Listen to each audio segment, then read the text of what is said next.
everyone, welcome back to my YouTube channel. Today we are going to start a new chapter that is known as enzymes. But for the understanding purpose, you should know what is the history behind enzyme. Let me tell you that what is the historical importance of the enzyme. Actually, the history of enzyme occupies the major proportion of the biochemistry history. As we all know, in the history of biochemistry, we are actually learning about the history of biomolecules. And as we all know, enzyme is also a biomolecule. And this is the biomolecule which occupies the major proportion of the biochemistry history. So let's take a deep dive into the ocean of enzyme history. So today I want to tell you how we realized that inside our body there are some molecular machines which are working together that could not explain by the chemistry alone. This is a story about a hawk, a dead yeast and a jack bean plant. ये बात है 1700 की, जब लोग ये सोचते थे कि डाइजेशन एक मैकेनिकल प्रोसेस है जिसमें आपके स्टमक के अंदर किसी चीज़ की ग्राइंडिंग या ब्लेंडिंग होती है. It means around the time of 1700 people thought that digestion was just a mechanical process. It was kind of something grinding or blending of the food inside your belly. But there was a scientist, Lazzaro Spallanzani, who did not believe it. यानी कि उस दौरान एक scientist थे Lazaro स्प्लांजानी जो इस बात पर यकीन नहीं करते थे. सो ही परफॉर्म्ड एन एक्सपेरिमेंट. तो इस वजह से उन्होंने एक एक्सपेरिमेंट परफॉर्म किया जिसमें in his experiment he fed a hawk small bird with a hollow metal tubes with multiple holes and stuffed with the meat.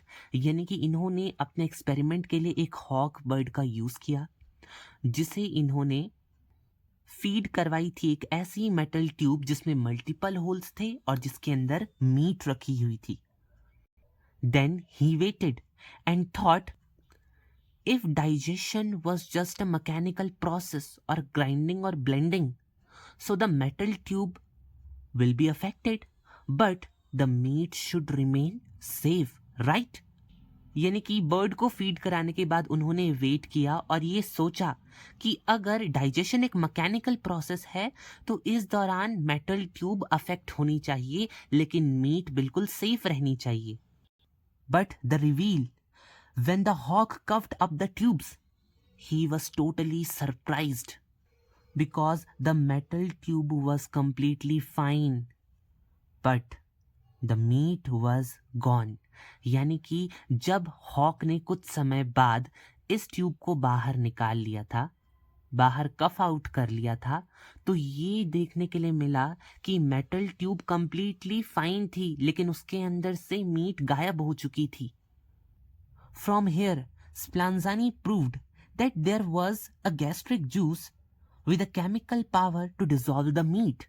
यानी कि यहाँ से स्प्लांजानी ने ये प्रूव कर दिया कि असल में उस हॉक के स्टमक में ऐसे गैस्ट्रिक जूस है जिसके पास इतनी केमिकल पावर है जो मीट को कंप्लीटली डिसॉल्व कर सकता है. After this in 1800s, some scientists after their observation proved that actually starch was also digested by the saliva.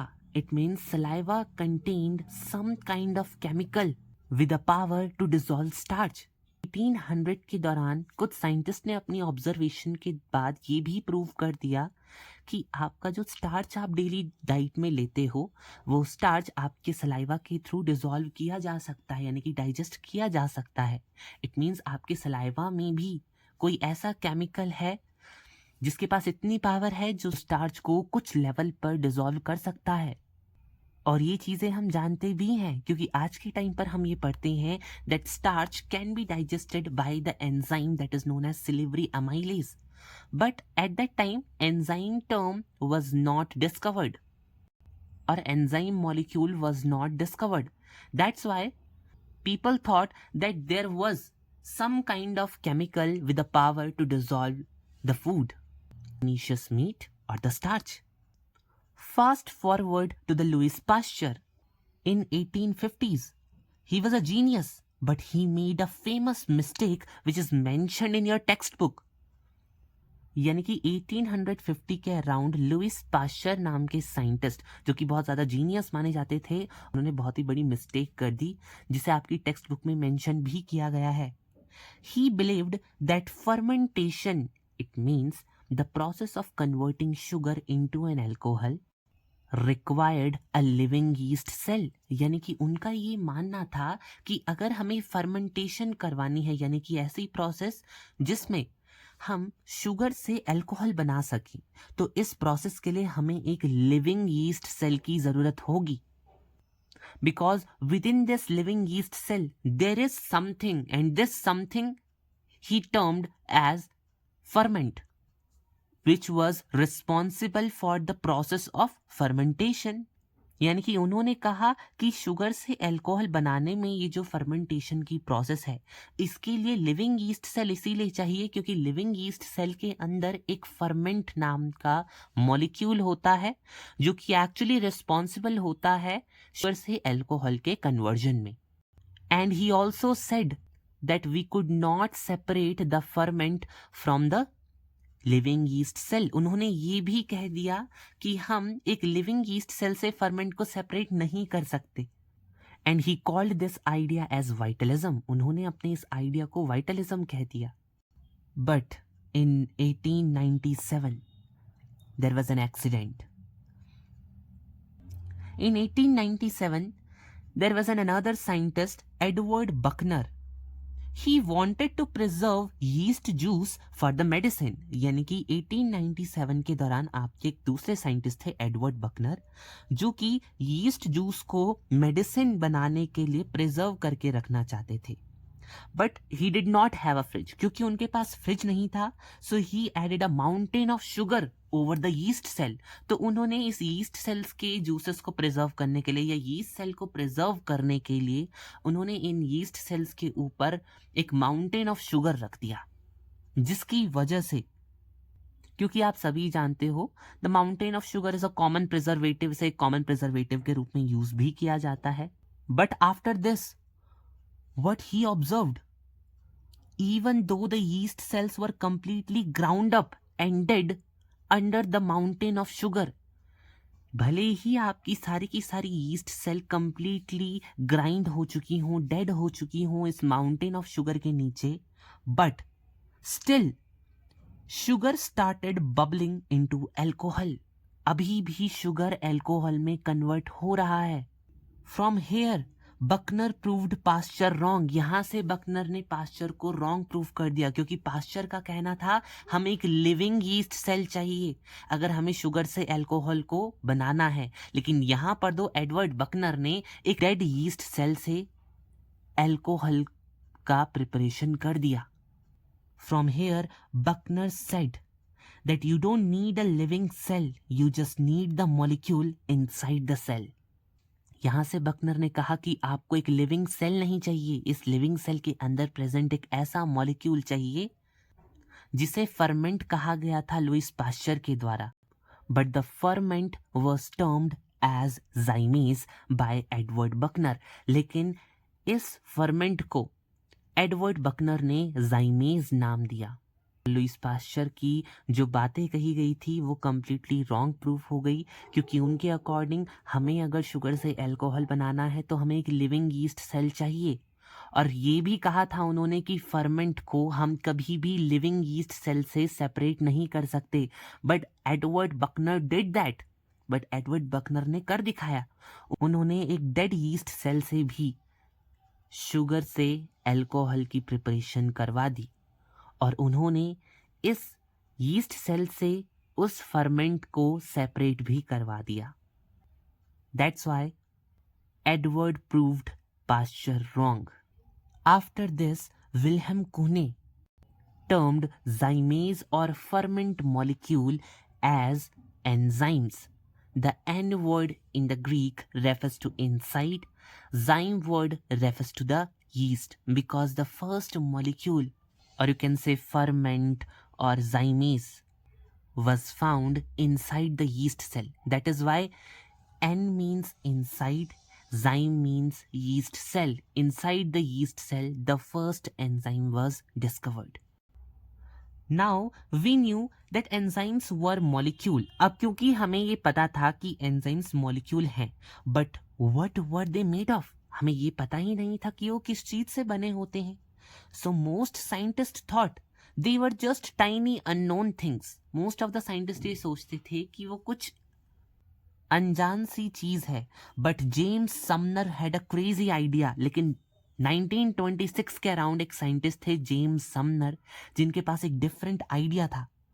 उन्होंने कहा that I think they are proteins. उन्होंने ये कहा कि मैं ये सोचता हूं कि ये जो मॉलिक्यूल्स हैं ये प्रोटीन है, and I am going to freeze one into a crystal to prove it.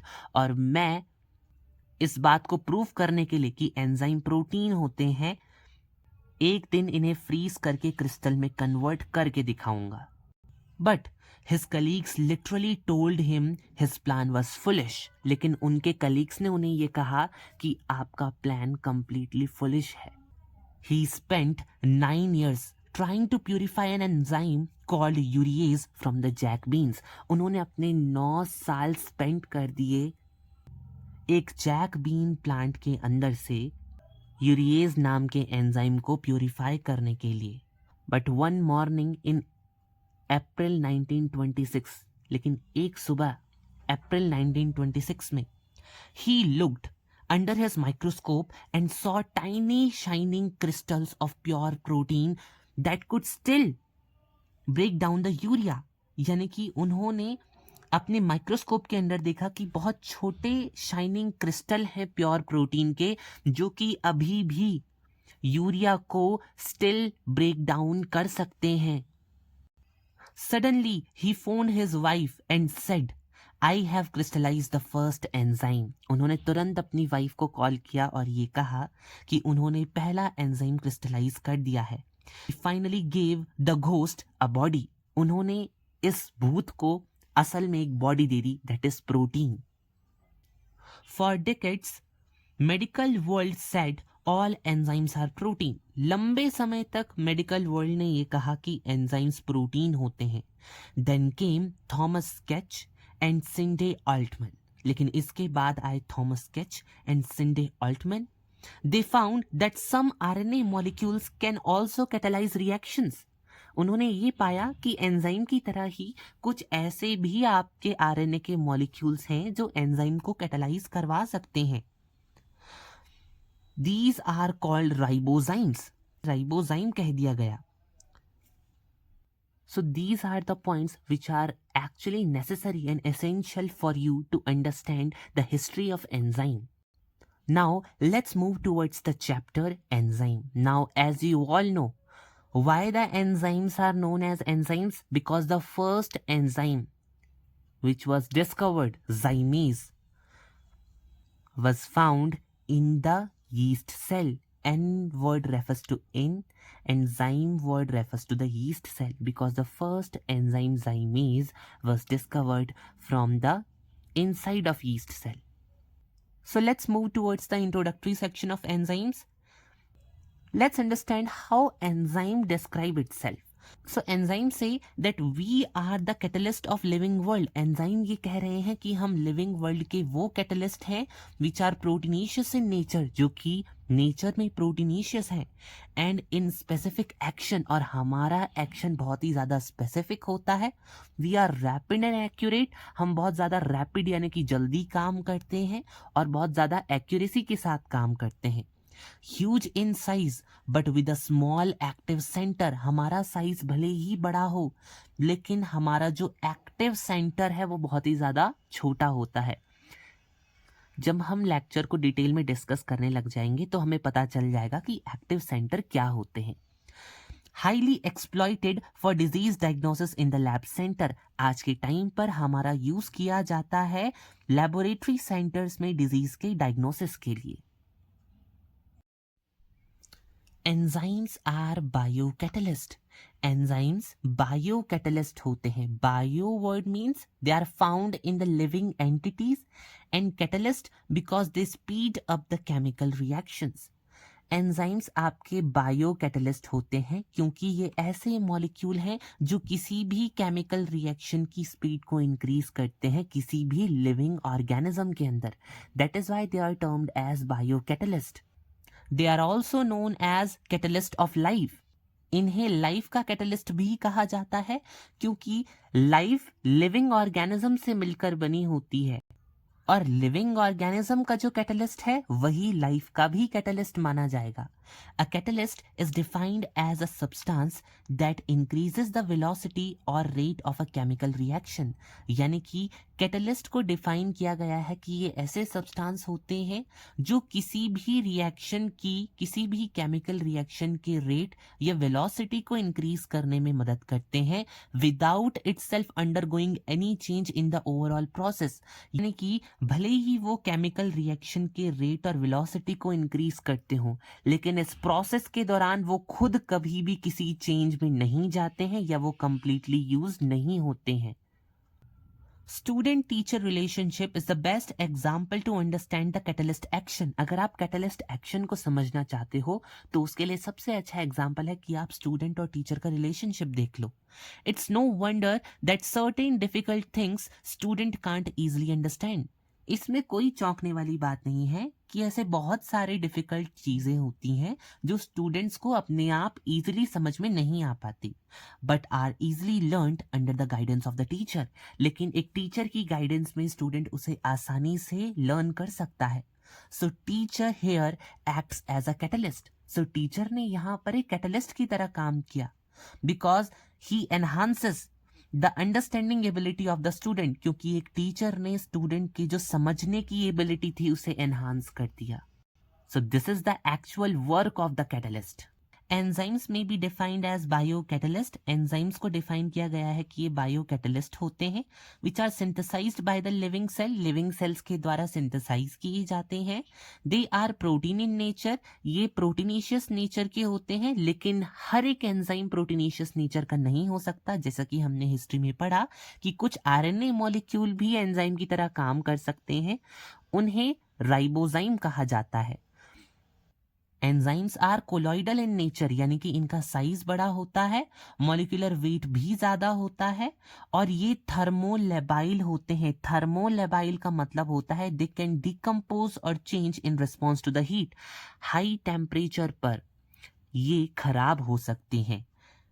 Specific in their action यानी कि इनका एक्शन बहुत ज्यादा स्पेसिफिक होता है because they have unique 3 dimensional structure including active site. अब ये स्पेसिफिक इसीलिए है क्योंकि हर एक एंजाइम के पास एक 3 डायमेंशनल स्ट्रक्चर होता है जिस 3 डायमेंशनल स्ट्रक्चर के अंदर इनकी एक्टिव साइट होती है जहां पर आकर एक्चुअल में सबस्ट्रेट बाइंड करता है और तब केमिकल रिएक्शन स्टार्ट होती है। जैसे कि लाइपेज एक एंजाइम है जो कि सिर्फ और सिर्फ लिपिड नाम के सबस्ट्रेट को ही कैटालाइज कर सकता है। इसी तरीके से एमाइलेज एक एंजाइम है जो सिर्फ और सिर्फ कार्बोहाइड्रेट या पॉलीसैकेराइड नाम के मॉलिक्यूल्स को या सबस्ट्रेट को ही कैटालाइज कर सकता है। That is why they are specific particular substrate. Example के लिए in laboratory hydrolysis of protein by strong acid at 100 degree Celsius but without enzyme takes couples of days. यानी कि अगर आप लेबोरेटरी में स्ट्रॉन्ग एसिड की मदद से 100 डिग्री सेल्सियस पर प्रोटीन को हाइड्रोलाइज करवाना चाहते हो बिना किसी एंजाइम की प्रेजेंस में तो इस प्रोसेस में कई दिन लग सकते हैं। But inside the human body hydrolysis of protein by GIT enzymes at 37 degree Celsius temperature takes couples of hour। यानी कि अगर आप इसी प्रोसेस को ह्यूमन की बॉडी के अंदर देखोगे तो ह्यूमन की बॉडी के अंदर इस प्रोटीन के हाइड्रोलाइसिस के लिए GIT एंजाइम की प्रेजेंस में और नॉर्मल बॉडी टेम्परेचर पर प्रोटीन का हाइड्रोलिसिस कुछ ही घंटों में हो जाता है। So this is the importance of enzyme. यानी कि एंजाइम की प्रेजेंस में और नॉर्मल टेम्परेचर पर आपका प्रोटीन जल्दी हाइड्रोलाइज हो सकता है और विदाउट एन एंजाइम और हाई डिग्री टेम्परेचर पर प्रोटीन का हाइड्रोलाइसिस बहुत ही स्लो देखने के लिए मिल रहा है। The remarkable difference in the chemical reaction taking place in living system exclusively due to the enzyme.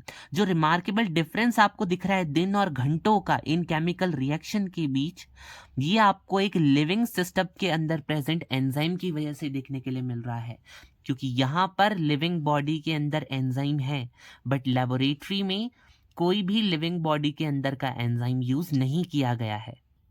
एक और एंजाइम का एग्जांपल यूज करके आपको आपकी बॉडी के अंदर एंजाइम की एक्चुअल इंपॉर्टेंस बताने की कोशिश करता हूं। Inside your blood plasma there is a reaction जो आपने रेस्पिरेशन वाले चैप्टर में जरूर पढ़ी होगी, कि जब भी हम ट्रांसपोर्ट ऑफ CO2 को पढ़ते हैं तो ट्रांसपोर्ट ऑफ CO2 कुछ अमाउंट में प्लाज्मा के थ्रू होता है और कुछ अमाउंट में रेड ब्लड सेल के थ्रू होता है। तो प्लाज्मा के अंदर CO2 का ट्रांसपोर्टेशन करना होता है। So for transportation of carbon dioxide we have to form carbonic acid. तो जब भी हमें CO2 को ट्रांसपोर्ट करना होता है तो हमें कार्बोनिक एसिड बनाना होता है। तो प्लाज्मा में जब आपके CO2 को वाटर के साथ रिएक्ट करवाया जाता है तो बिना किसी एंजाइम की प्रेजेंस के 1 घंटा लगता है 200 कार्बोनिक एसिड के मॉलिक्यूल को बनने में। But inside the red blood cell same reaction is occurring but with the presence of an enzyme. और जैसे ही आपकी रेड ब्लड सेल के थ्रू CO2 का ट्रांसपोर्टेशन होता है तो रेड ब्लड सेल के अंदर CO2 H2O के साथ रिएक्ट करके कार्बोनिक एनहाइड्रेज एंजाइम की प्रेजेंस में केवल 1 मिनट में 36 million molecules of carbonic acid बना सकता है। तो क्या आपको डिफरेंस दिख रहा है? विदाउट एंजाइम ज्यादा टाइम लगा और कम मॉलिक्यूल बने, जबकि विद एंजाइम कम टाइम लगा और ज्यादा मॉलिक्यूल्स बने। That is why they are catalyst of life, क्योंकि लिविंग बॉडी के अंदर वो केमिकल रिएक्शन की स्पीड को बहुत ज्यादा इंक्रीज कर देते हैं and ultimately product rate is also getting increased और प्रोडक्ट भी ज्यादा अमाउंट में बन रहा है। So this is all about the introductory section of the enzyme.